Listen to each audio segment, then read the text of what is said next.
அப்பாடான ஆஃபீஸ்லேருந்து வேலையெல்லாம் முடிச்சுட்டு வந்தால் வீட்டில் இன்னொரு வேலை வெயிட் ஆகிட்டுருக்கு. என்னென்னு பார்த்தா ஸ்கூல் ப்ராஜெக்ட் அம்மா.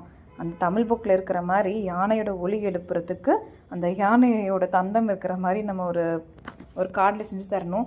நான் ஒன்றும் என்னடான்னு பார்த்துட்டு இந்த தீபாவளிக்கு அந்த ப்ரீஃப்லாம் அந்த அந்த பேட் இருக்கும் இல்லைங்களா, அதாவது அந்த அட்டை கிடச்சிது. நல்ல வேலை கிடச்சிதுன்னு சொல்லி அந்த அட்டையிலேயே ஒரு அந்த எலிஃபெண்ட்டை வரைஞ்சி கூட கலர் பண்ணி கொடுத்துட்டேன். ஸோ அந்த ரிங் கட் பண்ணுறதா எனக்கு ரொம்ப டிஃபிகல்ட்டாக இருந்துச்சு. என்னடா பண்ணுறது அப்படின்னு பார்த்துருக்கிறவா, சரி நம்ம கத்திரிக்கோலாம் வச்சு கட் பண்ணோம்னா வேலையாகாது அப்படின்ட்டு ஒரு ரிங் போட்டு கடைசியில் பின்னூசி எடுத்து ஒரு டாட்டாக போட்டு அந்த பின்னூசியை வச்சு அந்த ரிங்கையும் எடுத்துட்டேன்.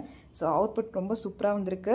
நீங்களும் பார்த்து என்ஜாய் பண்ணுங்கள். அண்ட் உங்கள் பாப்பாவுக்கு இந்த மாதிரி ஏதாவது ப்ராஜெக்ட் ஒர்க் இருக்கா, அதையும் நீங்களும் பண்ணுவீங்களா? அண்ட் நீங்கள் ஒர்க்கிங் உமனா, அந்த உமன் அதாவது நம்மளோட ஒர்க் போயிட்டு வந்துட்டு நம்மளுக்கு ஒரு வேலையை செய்கிறது எவ்வளோ கஷ்டங்கிறது எனக்கும் தெரியும். நீங்களும் அந்த மாதிரினா கமெண்ட்டில் மென்ஷன் பண்ணுங்கள்.